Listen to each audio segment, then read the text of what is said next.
Welcome to the First Unitarian Universalist Congregation of Ann Arbor. This is a congregation that has been part of this community for over 150 years. And as we gather on this last Sunday of 2020, I imagine that this past year has been one of the most challenging for this congregation in its entire history. But despite all of what has happened, we are here. We are gathered together because we believe in the work and the vision of this congregation. It matters that you are here, so welcome. Welcome whether you have been coming here for decades or if this is one of your first visits to us. And a special welcome today to our friends from Beacon Unitarian Universalist in Troy. We are happy that you're joining us for worship. If you'd like, you can introduce yourselves in the chat window. One of the things we do when we gather together is to light a chalice. And so I invite you, if you have a chalice nearby or a candle, and you'd like to light that along with me, you can get that now. And as we light the chalice, please join me in saying our chalice lighting words. We light this chalice for the light of truth. We light this chalice for the warmth of love. We light this chalice for the energy of action. We light this chalice for the harmony of peace.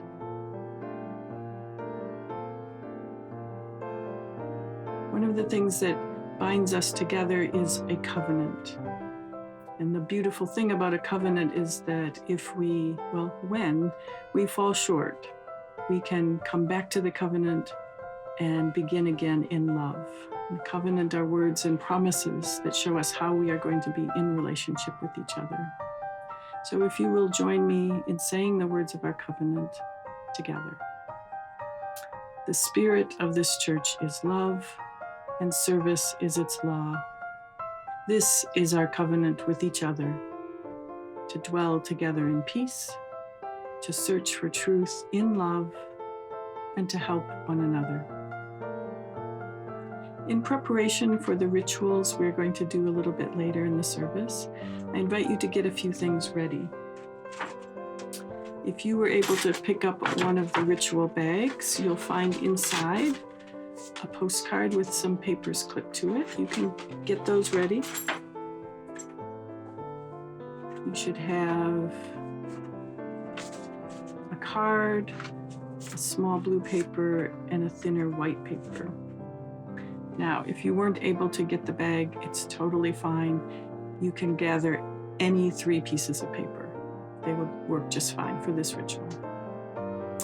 You will also need something to write with, and a small bowl or cup, a mug, something with water in it, and something to stir it with, okay?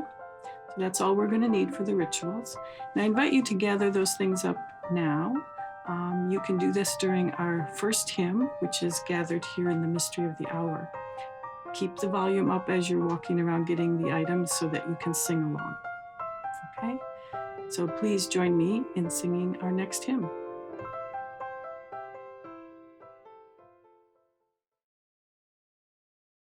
Gathered here in the mystery of the hour, gathered here in one strong body, gathered here in the struggle and the power, Spirit draw near.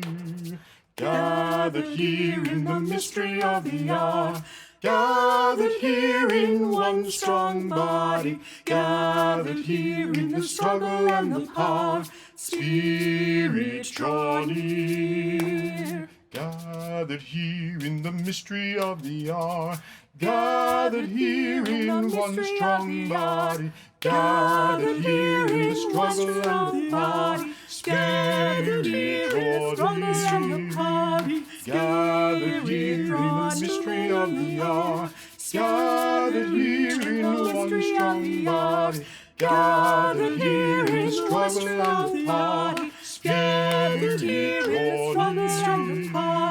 Gathered here in the struggle and the power, Spirit draw gathered here in the mystery of the hour, gathered here in one strong body, gathered here in the struggle and the party, Spirit draw near, gathered here in the mystery of the hour, gathered here in one strong body, gathered here in the struggle and the party, Spirit draw near,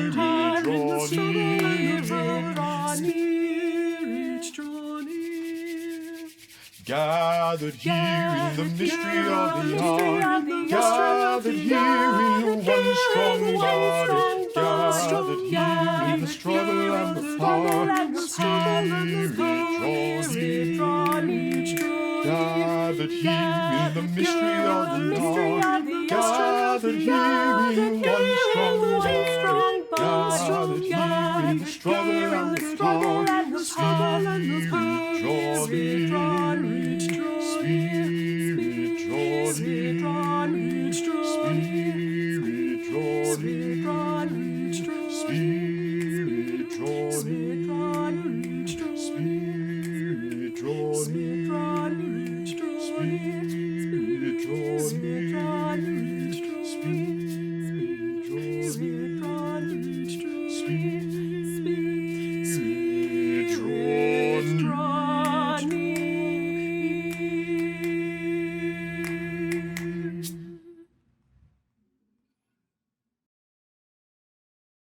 The Branch by Mireille Messier. It's past my bedtime, but I can't sleep. Maybe it's because I'm too excited about the holidays. Maybe it's because of the sound of the icy rain hitting my window. Tick, tick, tick, tick. When I finally doze off, I dream that I am wearing a crown of icicles. My tree is my castle. My branch is my throne. I am queen of the storm. Creak, crack, crash, thud. My eyes snap open. What's that noise? I throw back my covers and rush to the window. Everything outside is covered in ice. It looks like the entire neighborhood has been wrapped in a heavy blanket of diamonds. It's beautiful, but a little scary too. Mom stands next to me at the window. Her breath makes a cloud on the glass.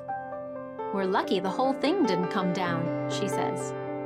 What came down, I ask. That's when I see it. At the foot of my tree lies a big, broken branch. I rush down the stairs and out the door. That was the branch I sat on, jumped from, played under.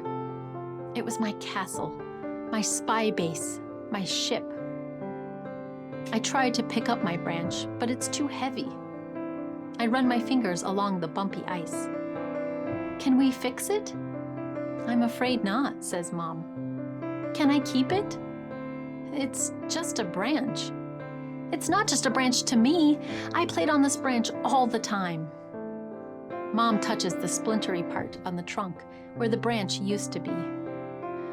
All right, you can keep it for a little while, but I want to keep it forever. We'll see, says Mom, squeezing my hand. I know that squeeze. It means probably not. As I look around, I see more broken branches, in the yards, in the street, stuck upside down in the trees. I watch my neighbors digging and scraping. They gather broken branches and carry them to the curb, making big heaps, like beaver dams in the city.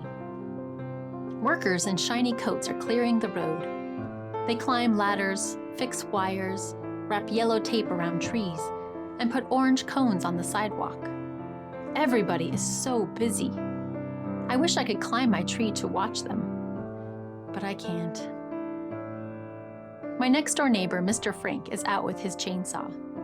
The buzzing makes my ears ache, but I won't go back inside. I block my ears and guard my branch. I want to make sure nobody comes to take it away or chop it up.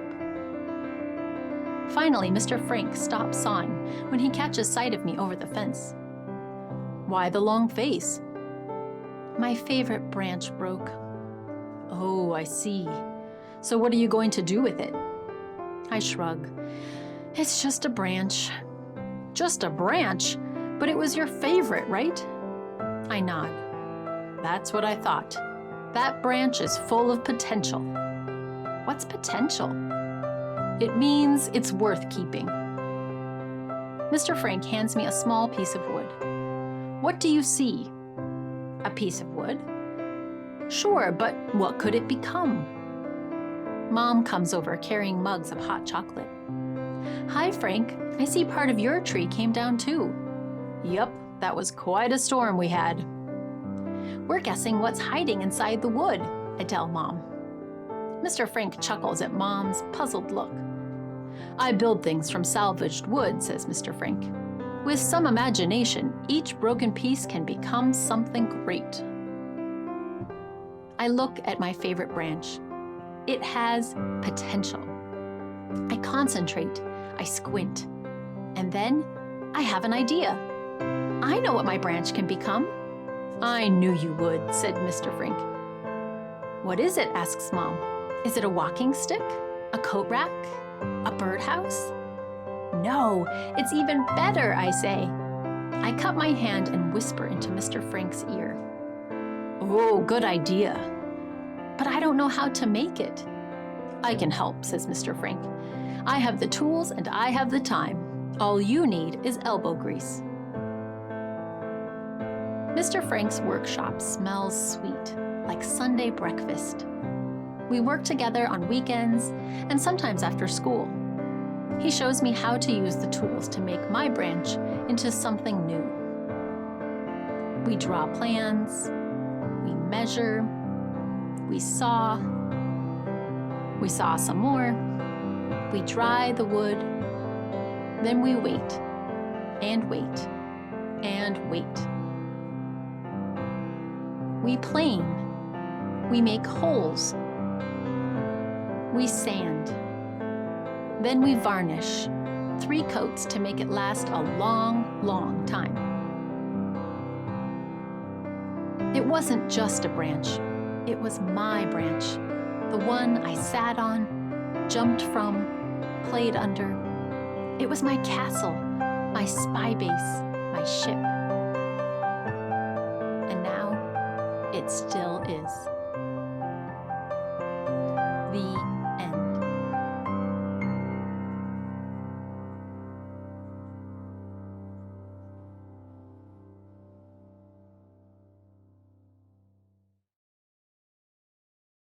Stillness can be a source of strength. If we can learn to find moments of stillness, we can experience some respite, a sense of renewal, of being restored physically, emotionally, and spiritually. Winter for us here in the Northern Hemisphere, with longer nights, colder weather, and often blankets of snow, invites stillness. As we focus on the transition to a new year, let us begin in stillness. Today, we'll engage in 3 rituals, each with moments of quiet for reflection as we let go of the past, set a new course for ourselves, and acknowledge the community of which we are a part. We'll begin by using the small, thin white paper. This is dissolving paper, but again, any piece of paper will do. And you should have something to write with and your water nearby. Right now, the new year is filled with possibility and mystery. It's calling us forward. But even as we turn toward that potential, we must also take a final look back at the past year and decide what we will hold on to and what we will let go of. So let's take some time to think about what you want to let go of from the past year and what a year it has been. There is much to let go of. But for you personally, what do you want to release? Maybe it's a bad memory, a mistake, a limiting belief, a relationship, a habit. What's holding you back? What's getting in the way of you living as fully as you'd like to? Let's take some time now to write a few words or sentences, or even draw a picture on the paper. Now, no one will see it except you. And when you're ready, you can drop it in the water and stir it around, watching the paper melt and release what you are letting go of. If you don't have water nearby, that's okay. Tear up the paper or hold it under running water later. You may say silently or out loud, "I let go," as you do this. So let's do this together and take the time that you need.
I let go.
If the past year held joy and growth for you, may that sweetness continue to bless you.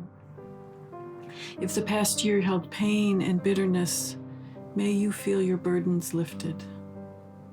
May each of us move forward into the new year feeling lighter, more peaceful, feeling whole.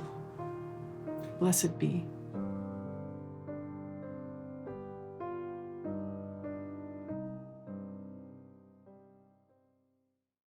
Together, we have engaged in a ritual of letting go, of releasing past emotions and memories that we no longer need to carry with us.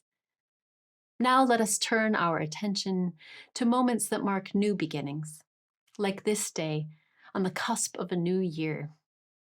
The beginning of a new year is often a time of intentional reflection on what lies ahead. And after 2020, the promise of a fresh start feels especially important. So in this ritual, in addition to having some moments of quiet reflection, we will also be writing our intentions, hopes, and aspirations for the coming year.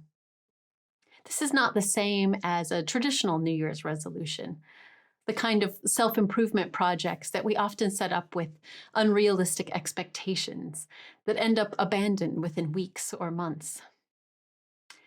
Just as a covenant is not a contract, let what you write today be a resilient intention that you can return to again and again. Let it be free from judgment, Let it set your course for the year ahead. If you have the blue papers from the ritual bag, you can pull those out now, and you'll also need something to write with. But any piece of paper will work, as long as it's small and easy to fold. You can write a word, a phrase, a paragraph, or even draw an image if that's more meaningful. So let us take some time now to reflect, to sit in silence, and to write our intentions and hopes.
When you're done, you can take your paper and fold it up and set it aside. Our hope is that after the service ends, you will tuck it away somewhere, maybe a wallet or a purse, a jar in your kitchen, a sock drawer, maybe even the sandals you're going to wear next summer. Put it somewhere where you might find it in the months ahead, when it might come as a surprise and a reminder of this day and time. Perhaps it will inspire some moments of quiet reflection and observation. Or maybe it will encourage you to write new intentions that have come into focus. Whatever happens, may it be the gift you need. Blessed be. Now that we've released what no longer serves us and set intentions to shape the coming year, it's time to share a word of hope with others. For I know when we reach beyond the boundaries of our own life, we connect with the spirit of life itself. When we lend out our strength and compassion, then compassion and strength are returned to us 1,000-fold. When we weave a raft upon which possibility travels forth, we are held afloat, even through turbulent waters. While the first two parts of today's ritual could remain private, with no one seeing what you wrote but you, this final part, others will read your words. In fact, this time that's the whole point. I invite you to take the stamped postcard now, and if you don't have a postcard, you can use any other piece of paper. You could write at the top, "My wish for you in 2021," and then write a few words or a sentence or draw an image that represents your wish for someone else in the coming year. What are the gifts you hope they will carry with them throughout 2021?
if you need more time, that's okay. Take the time you need. But since we cannot exchange these wishes in person in the moment, we'll need to send them off by mail. So sometime after the service, address the postcard, or if you wrote on a separate piece of paper, put it in an envelope and address the envelope, and then send it to whomever you wish. Another family member, another congregant, or if you just don't know who to send it to, you may send it to me, Theresa, at UUAA, and I'll gather them, and then I'll share your good wishes by forwarding them to someone else. May our deepest aspirations for our siblings in faith be realized in the new year. Amen.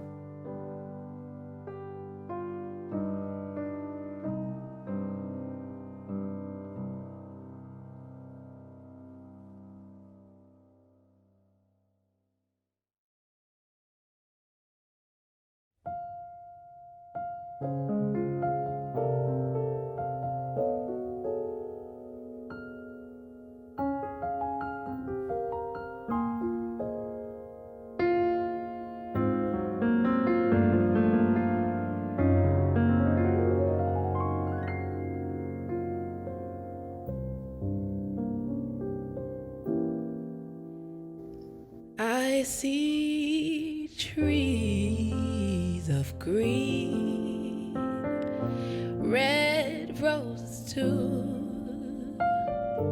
I see them bloom for me and for you, and I think to myself,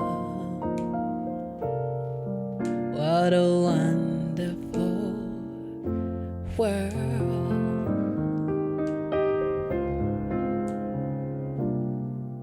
I see skies of blue, clouds of white, the bright blessed day, the dark sacred night, and I think to myself, what a wonderful world.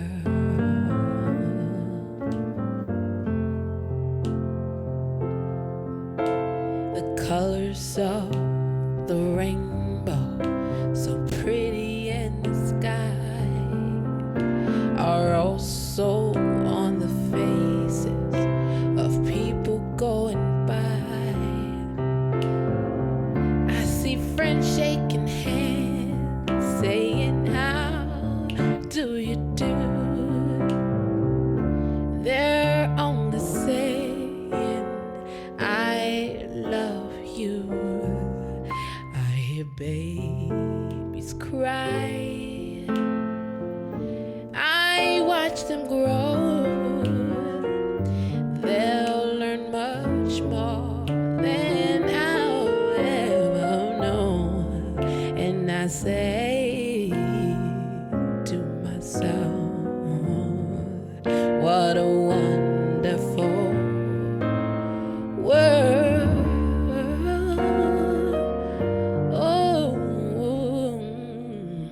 And I say to myself,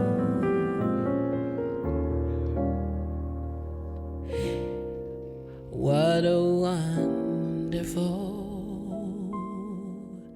world.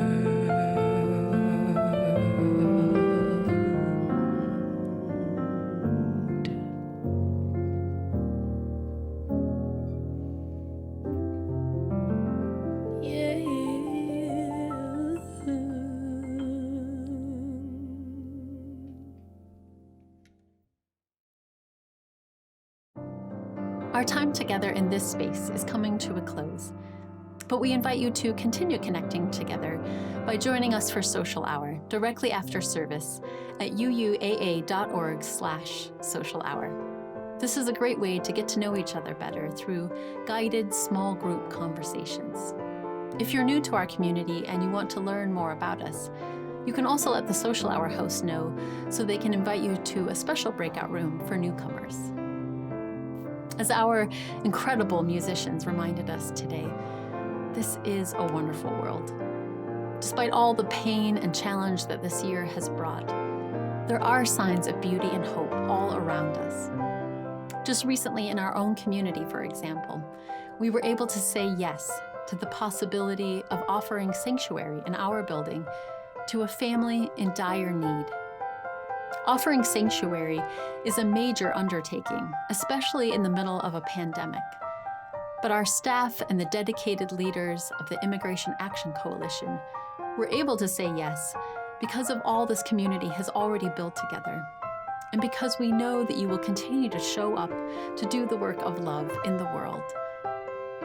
Thankfully, this story had a happy ending because the family didn't end up needing sanctuary, and we're so grateful that they have a brighter future to look forward to.